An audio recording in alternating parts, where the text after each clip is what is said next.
ఒకప్పుడు ఒక చిన్న అందమైన గ్రామంలో విస్కర్స్ అనే తెలివైన పిల్లి ఉండేది. ఆమె మెరిసే కళ్లతో, శక్తివంతమైన ఆలోచనతో గ్రామంలో అందరికీ ప్రీతిపాత్రం.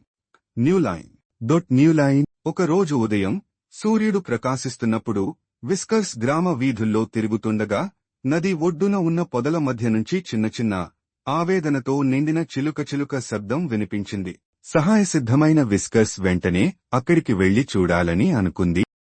అక్కడ చూసిన దృశ్యం ఆశ్చర్యకరమైనది. ఒక చిన్న పిట్ట తన గూడు నుండి కింద పడిపోయింది. విస్కర్స్ అర్థం చేసుకుంది, ఈ చిన్న పిట్టకు తన సహాయం లేకుండా బ్రతికే అవకాశం తక్కువ. ఆమె ఏం చేయాలి అని లోతుగా ఆలోచించింది.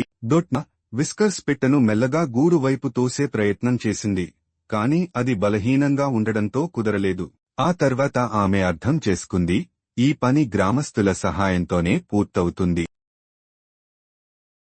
అలా అని విస్కర్స్ వెంటనే గ్రామానికి పరుగెత్తి అత్యవసరంగా మియావ్ మియావ్ అని అరవసాగింది. గ్రామస్థులు ఇప్పటికే విస్కర్స్ తెలివితేటలను నమ్మేవారు కాబట్టి వెంటనే ఆమెను అనుసరించి నది ఒడ్డుకు వచ్చారు. పిట్టను చూసి దానిని సురక్షితంగా గూడులోకి ఎలా చేర్చాలో ఆలోచించారు. మృదువైన వస్త్రాన్ని తీసుకుని జాగ్రత్తగా చిన్న పిట్టను పైకి ఎత్తి దాన్ని మళ్లీ గూడు లోపల ఉంచారు.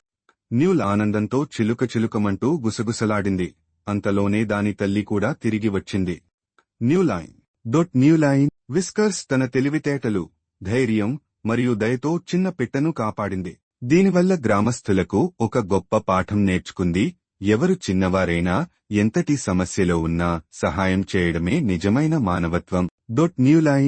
న్యూలైన్. ఈ సంఘటన తర్వాత విస్కర్స్ ఇకపై కేవలం తెలివైన పిల్లిగా మాత్రమే కాకుండా దయ, ధైర్యం మరియు మంచితనంతో గుర్తింపు పొందింది. ఆమె అందరికీ ఒక ముఖ్యమైన విషయం గుర్తుచేసింది, తెలివి ఉన్నంత మాత్రాన సరిపోదు, మంచిని చేసేందుకు దాన్ని ఉపయోగించడమే నిజమైన బుద్ధిమంతుడు.